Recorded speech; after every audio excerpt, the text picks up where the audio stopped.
What's up, YouTube? Brian here, back again with another video, and today we're going to talk about the Shimano Expride 7-foot medium spinning rod. A couple things. First off, hit like and subscribe on my channel because I got some banger reviews coming up. I got some more videos that I'm working on. This summer I'm going to be reviewing the NRX 872 S, which I just picked up. I'm going to be reviewing a Conquest 842 spinning rod. I got more Megabass rods I'm going to be reviewing. The Bunker Buster, the Perfect Pitch, the Swing Fire, the Javelin. So I got a lot of stuff coming out this summer. Putting more time on those rods now that the ice is off the lakes up here in Minnesota and Wisconsin. I'm hitting the lakes. I'm going out on the weekends. Testing these rods. Going to be doing lots more reviews coming up this summer on some really cool stuff. But today I want to talk about a rod that I feel deserves its own review. So this is going to be a shorter review. I'm going to call it a lightning review. We're not going to do the usual 25 minutes on this one.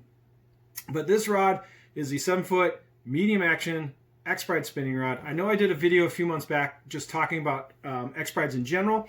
And I covered this rod along with like 4 or 5 other Exprides. But this rod is so good, I feel it needs its own review. And I'm going to go over a few things on this rod real quick if you're looking at buying one. And I would actually venture to say on the market right now for between $250 and $300, this is almost the perfect ultimate medium action spinning rod. There's one fatal flaw to this rod, and I'm going to talk about that. And if they fixed that one thing that I don't like about this rod, it would probably be the only 7-foot medium action spinning rod I would ever want. It's one of the best ones out there. So let's talk about this rod. Now, if you're out there and you're trying to find a 7-foot medium action spinning rod for doing finesse presentations, and you want to spend a little extra bucks, I really highly suggest this rod because of a couple reasons. Number one, Exprides are extremely light. They're very light. I have a weight. I did a weigh off with bait casting rods. I'll link that in the description and in the little pop-up box. But you can see that the Expride has a weight equivalent of rods that are higher than that price point. So these are around $300. These things have the weight savings and the lightness of rods that are $400, $500, $600 rods. So they're very light. Number two, this rod is pretty sensitive. I would say on a scale of sensitivity, in my personal opinion, it's like a 7.5 to 8. It's not like NRX level 10s. To me, it's for spinning rods. The 852S and the 872S are probably the most sensitive out there. They would rank like a 9 or 10. This is a step below, but it's not a huge step below, which is great. These rods have stainless steel SIC guides, which is kind of industry standard for Shimano rods in this price point. The Poison Adrenas have the same guides.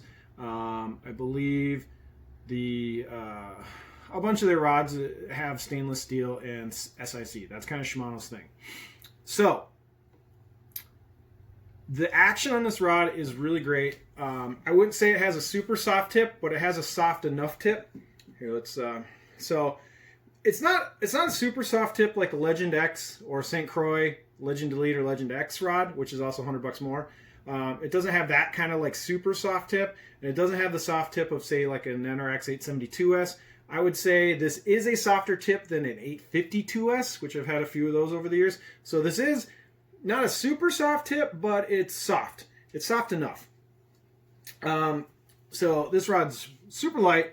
It's got the good, really strong stainless steel SIC guides. You want that stainless steel. It's less bendy than titanium, so it's a little more rugged. The balance. Let's talk about that real quick. The balance on the Shimano Expride 7-foot medium heavy is not that great out of the box. Now let's take this reel off of it. Now I've ran different reels on this rod over the years. I've had this rod for 2 seasons now. I've tried super lightweight reels like the Daiwa Tatua LTs.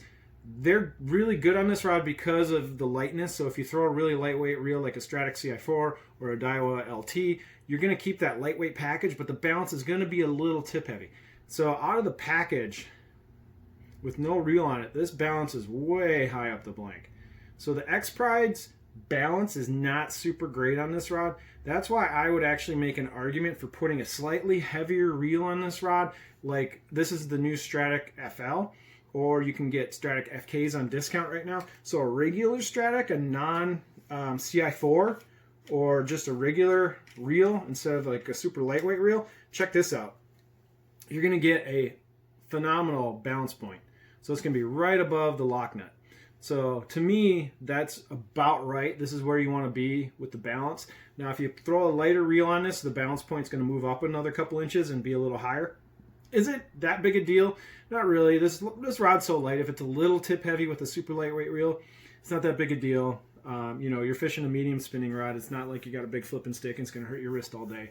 So, but my point is, this Stratic FL is an extremely great combination on this rod.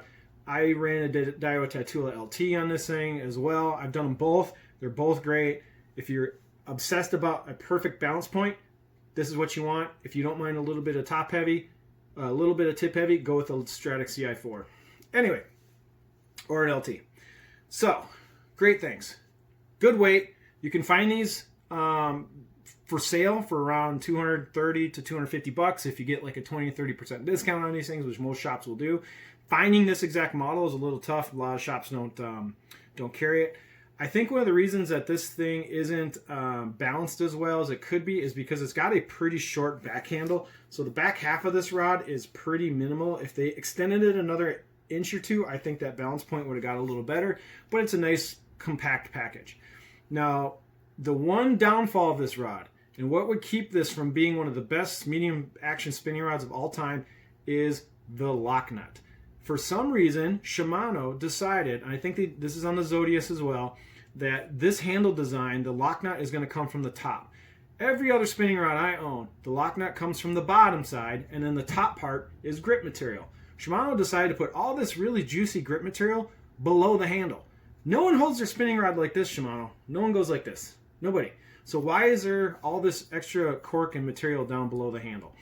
I like to choke up on my spinning rods, and so when I choke up on this thing, my finger, my pointer finger and my thumb are almost always just touching and grabbing the blink. I don't like that. Particularly, it's not the most comfortable thing in the world. So I wish Shimano flipped this grip. I wish this part was on the top and this part was on the bottom. This grip is great. It should be 180 degree flipped. Shimano, if you're watching this, change that. It would make this rod so much better. So I like to almost sometimes choke up above the grip. That is just not comfortable on this rod at all. So I do the one pinky grip, and then I just kind of deal with my finger resting on this ridge. This little ridge right here in the lock nut isn't super sharp, so it doesn't it's not uncomfortable on your finger, but it's not comfortable. So it's not annoying or feel bad. It just doesn't feel good. So that's the one problem with this rod, is the lack of foregrip material up here.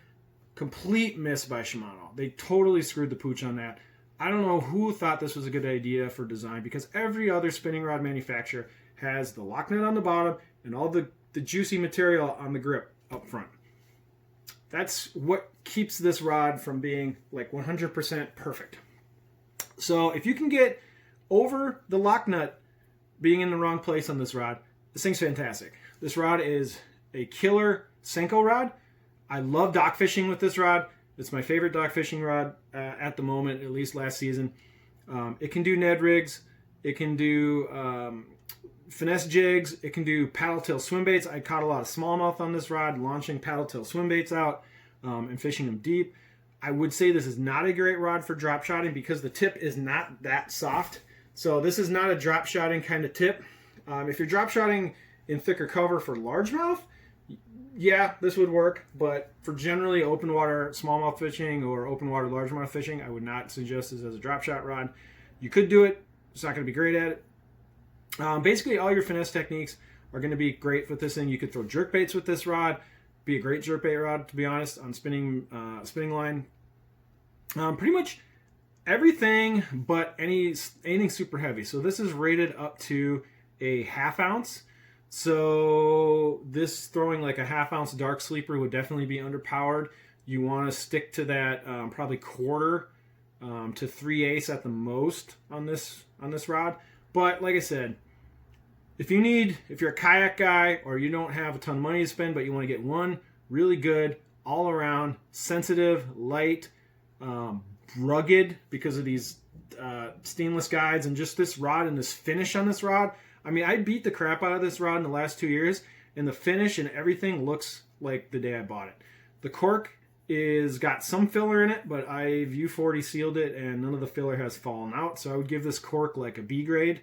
It's not super high end, but there's not that much of it, so you don't have to worry about maintaining it too badly. Also, with all X-Prides, it does not come with a hook keeper, so you got to throw on a hook keeper. Like I said in my past videos, I suggest just buying these Fuji knockoff hook keepers from eBay. You can get like 10 packs for $3-4, a lot cheaper, and then you got them around for other rods. So overall, if I were to give this rod like a score on 1 to 10, this rod, I give it like, it's a solid 7.5 to 8. This thing would have been a 9 or a 10 if they got the grip right. So I hope in future versions of the X-Pride they tweak, and even the Zodius. Although I think the new Zodius models are coming out this year and they're the exact same, just new cosmetics. So Shimano, shout out to Shimano, fix the grip. Other than that, killer spinning rod. I'm not going to do a bend test on this rod because I did a bend test with this against the Daiwa Tatula spinning rod. I'll link that up in the corner so you can watch that if you're curious about the bend test. But anyway, this is a great rod. If you can pick this up for like $220, I picked this up new for $220 a while back. You're not going to find a more fun to use and fantastic premium built spinning rod for like $220. You're just not going to find it out there. So definitely pick this up if you're a spinning rod nerd like I am, and you're going to have a lot of fun with this rod. It's a blast to use. So until next time, I will see you guys later. Have fun.